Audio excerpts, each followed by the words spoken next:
मऊ में बेसिक शिक्षा अधिकारी पर लगा भ्रष्टाचार का आरोप। एबीवीपी के कार्यकर्ताओं ने बीएसए के खिलाफ प्रदर्शन किया। बीएसए ऑफिस पर घंटों धरना देकर नारेबाजी की गई। वंदे मातरम मातरम मातरम वंदे मातरम। विद्यार्थी परिषद जिंदाबाद जिंदाबाद जिंदाबाद। और एक बार जोर से परिषद परिषद। और जोर जोर जोर से परिषद परिषद। विद्यार्थी परिषद जिंदाबाद जिंदाबाद जिंदाबाद। भारत माता की जय। भारत माता की जय। वंदे मातरम वंदे मातरम। छात्र तो बेचारा है, छेड़ा को अंगारा है। अरे छात्र तो बेचारा है, छेड़ा को अंगारा है। अरे छात्र तो बेचारा है, छेड़ा को अंगारा है। बोलिए भारत जोर से परिषद परिषद। छात्र तो बेचारा है, छेड़ा को अंगारा है। अरे छात्र तो बेचारा है, छेड़ा को अंगारा है। अरे छात्र तो बेचारा है, छेड़ा को अंगारा है। विद्यार्थी परिषद जिंदाबाद जिंदाबाद जिंदाबाद। एक बार जोर से परिषद परिषद। एक बार फिर से परिषद परिषद। विद्यार्थी परिषद जिंदाबाद जिंदाबाद जिंदाबाद। बंद करो बंद करो बंद करो। गली बंद करो बंद करो बंद करो। विद्यार्थी परिषद जिंदाबाद जिंदाबाद। माता की जय। भारत माता की जय। वंदे मातरम वंदे मातरम। हमारे पीछे चलेगी ये सत्तेरी तानाशाही नहीं चलेगी नहीं चलेगी। ये सत्तेरी तानाशाही नहीं चलेगी नहीं चलेगी। भारत माता की जय। भारत माता की जय। हमारे फीस वसूली बंद करो बंद करो बंद करो। छात्र तो बेचारा है, छेड़ा तो अंगारा है। छात्र तो बेचारा है, छेड़ा तो अंगारा है। विद्यार्थी परिषद जिंदाबाद जिंदाबाद जिंदाबाद। एक बार जोर से परिषद परिषद। और एक बार फिर से परिषद परिषद। विद्यार्थी परिषद जिंदाबाद जिंदाबाद जिंदाबाद। विद्यार्थी परिषद जिंदाबाद जिंदाबाद जिंदाबाद। ये सत्तेरी तानाशाही नहीं चलेगी नहीं चलेगी। अब ये सत्तेरी तानाशाही नहीं चलेगी नहीं चलेगी। नहीं चलेगी नहीं चलेगी नहीं चलेगी नहीं चलेगी। ये सत्तेरी तानाशाही नहीं चलेगी नहीं चलेगी। महसूस हो रहा है कि अखिल भारतीय विद्यार्थी परिषद के कार्यकर्तागण जब देखते हैं कि हमारे मऊ जिले के जितने भी बेसिक शिक्षा अधिकारी के नियम के अंतर्गत आते हुए जो स्कूल है उसमें हम लोग देख पाते हैं कि किस प्रकार के अपने मऊ जिले के अंतर्गत जो कॉलेज जो विद्यालय चल रहे हैं उसमें किस तरह से फीस वसूली हो रही है, किस तरह से अवैध वसूली हो रही है। हम लोग देख पा रहे हैं कि जहाँ जिस कॉलेज में जिस विद्यालय में हमारे जो 900 की शुल्क लगती है वो न जाने कितने रुपए लिए जाती है। लेकिन आज कहीं देखा जाए बेसिक शिक्षा अधिकारी को या किसी भी सरकार की अगुवाई करने वाले को बंद करवा दिया जाता है।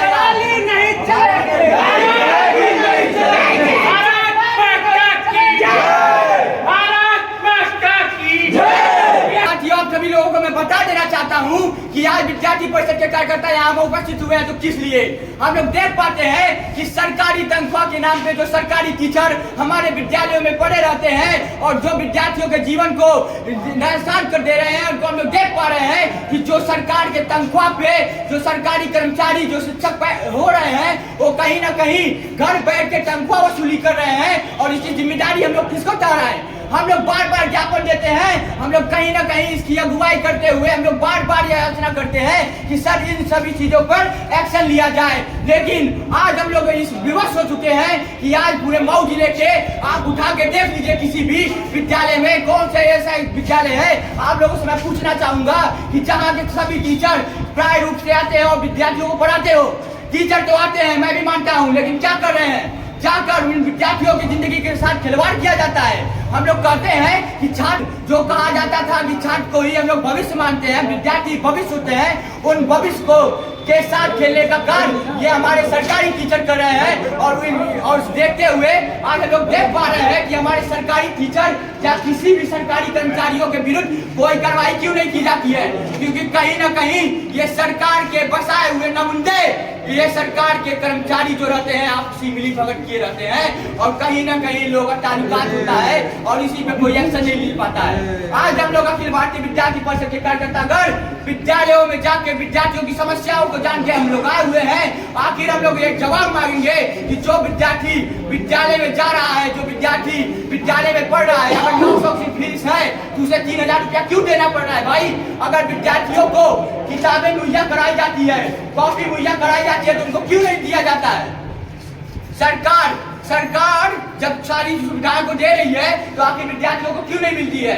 आप लोगों को मैं बता देना चाहता हूं कि ये जो सरकारी कर्मचारी बैठे हुए हैं इन लोगों की इतनी दलाली चलती है कि कहीं ना कहीं वो विद्यार्थियों को गुमराह कर देते हैं और कहीं ना कहीं भ्रष्टाचार को अगुवाई में फैला देते हैं।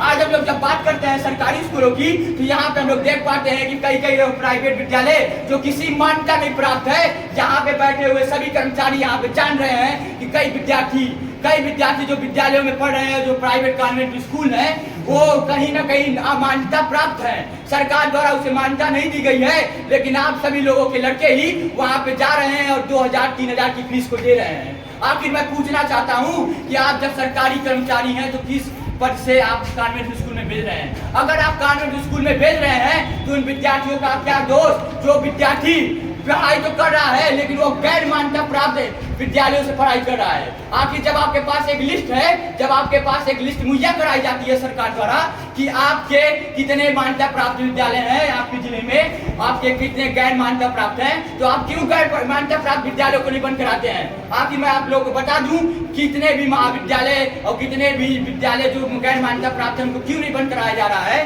क्योंकि ये कहीं ना कहीं ये सभी लोगों की मिली भगत है। जो कॉन्वेंट स्कूल का टीचर और कॉन्वेंट स्कूल का प्रिंसिपल इन लोगों को दिया रहता है पैसा और इन्हीं लोगों की दलाली खोरी की वजह से आज कहीं ना कहीं हम विद्यार्थियों का भविष्य जो अधिकारमय रूपी ले रहा है। आप सभी लोग यहाँ पे वाकिफ होंगे कि हमारे मऊ जनपद में कितने प्राइवेट विद्यालय जो गैर मान्यता प्राप्त है, यहाँ पे सभी लोग जानते हैं, लेकिन बंद नहीं करवाया जाता है।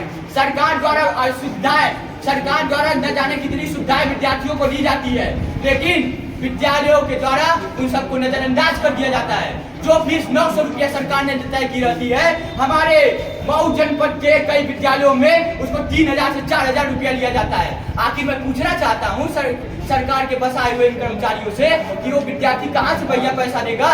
जो विद्यार्थी के पिताजी किसान है, जो विद्यार्थी के पिताजी का कहीं आमदनी नहीं है, जो विद्यार्थी के पिताजी की मजदूरी चलती है, वो विद्यार्थी कहाँ से लेके आएगा 5000 रुपया और बोलेगा कि मैं मेरा एडमिशन करा दीजिए? आखिर इन्हीं सब गैर मौजूदगी की वजह से, इन्हीं सब नजरअंदाजी की वजह से आज कहीं ना कहीं विद्यार्थी पढ़ाई छोड़ते जा रहा है। और पढ़ाई छोड़ने का साफ कारण ये होता है कि बेसिक शिक्षा अधिकारी एवं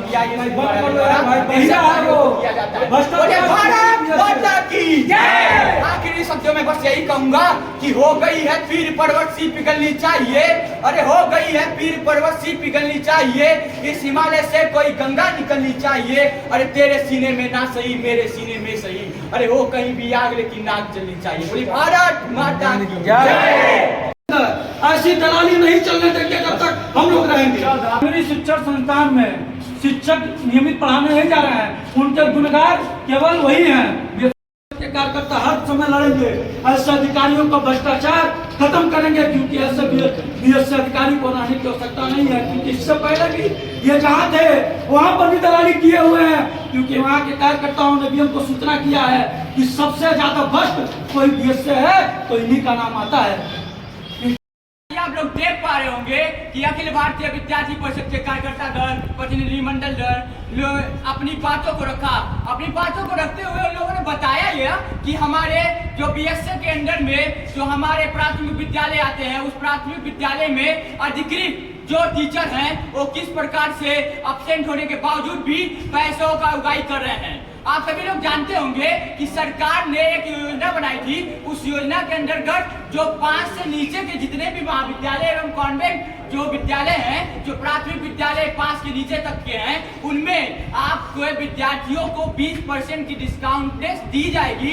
लेकिन मैं आपसे पूछना चाहता हूं, अपने जिले के ऐसे कौन से विद्यालय हैं, ऐसे कौन से प्राथमिक विद्यालय एवं कॉन्वेंट स्कूल के हैं जहां पीजी की डिग्रियां दी जाती हैं, प्ले ग्रुप की डिग्रियां दी जाती हैं, जहां पे 20% दी जाती है? ऐसा कहीं पर भी आपको नहीं मिलेगा। साथियों, हम अपनी बातों को बताते हुए हम लोग बार बार ये आलोचना कर रहे हैं यहाँ पे कि किस प्रकार से फीस वृद्धि, किस प्रकार के टीचरों की मनमानी, किस प्रकार की ये गतिविधियां चलाई जा रही है। ये अखिल भारतीय विद्यार्थी परिषद के कार्यकर्ता बस आज ही नहीं आए हुए हैं। हम आप लोगों को बता दें कि पिछले महीने से लगातार हम लोगों ने इनको ज्ञापन दिया, लेकिन उस पर भी कोई कार्रवाई नहीं की गई। और सत्र, जो नया सत्र आज अप्रैल से शुरू हो गया है, हम लोग देख पा रहे हैं कि 2023 और 24 में भी ऐसा ना हो। उन कड़ी मांगों को लेकर जब अखिल भारतीय विद्यार्थी परिषद के कार्यकर्ता अगर यहाँ पे आते हैं तो इन लोगों से बोला जाता है ना कि आप एक करके आइए। आखिर मैं पूछना चाहता हूँ इन अधिकारी से कि आप यहाँ पे बैठे हुए विद्यार्थियों के बस एक लोगों के आप अधिकारी हैं? यहाँ पर बैठे हुए आप सभी लोगों के आप अधिकारी हैं, और जब आप सभी लोगों के अधिकारी हैं तो किस हक से आप एक लोगों को बुलाते हैं? आप लोगों को मैं बता देना चाहता हूँ, जब भी कोई अधिकारी बनता है वो सर्वोच्च जिले के लिए बनता है, ना कि एक लोगों के लिए बनता है। तो कोई भी विद्यार्थी जब यहाँ पे आता है तो उनको आप कैसे कह सकते हैं कि एक लोग आए? जब मांगे की बात होती है तो मांग किसी एक व्यक्ति की नहीं होती है, मांग समुच्चय विद्यार्थी परिषद और समुच्चय विद्यार्थियों की होती है, लेकिन इनके द्वारा ये कह के टाल दिया जाता है। आज हम सभी विद्यार्थी परिषद जब यहाँ धरने करने के लिए बाध्य हुए हैं तो नीचे आप लोग देख रहे होंगे कि पीछे बैठे हुए अधिकारी आराम से कुर्सी पे बैठे हुए हैं, ऊपर से एक बार भी तनिक भी ये नहीं प्रकट कर रहे हैं कि किस प्रकार से विद्यार्थी कितनी परेशानियों में खड़ा होकर यहाँ पे आया है। आखिर ये विद्यार्थियों के अधिकारी हैं कि अधिकारी बन के जो बैठे हुए हैं ये दलाल हैं। हाँ साथियों, ये जो संबोधन किया जा रहा है विद्यार्थी परिषद के द्वारा ये कहीं ना कहीं सच हो जा रहा है, क्योंकि जब आप कॉन्वेंट स्कूलों से दनुगाई करेंगे तो आपको क्या कहलाया जाएगा? साथियों, आपको बता दें कि हमारे यहाँ जिले में कई मान्यता प्राप्त विद्यालय और कई अमान्यता प्राप्त विद्यालय हैं।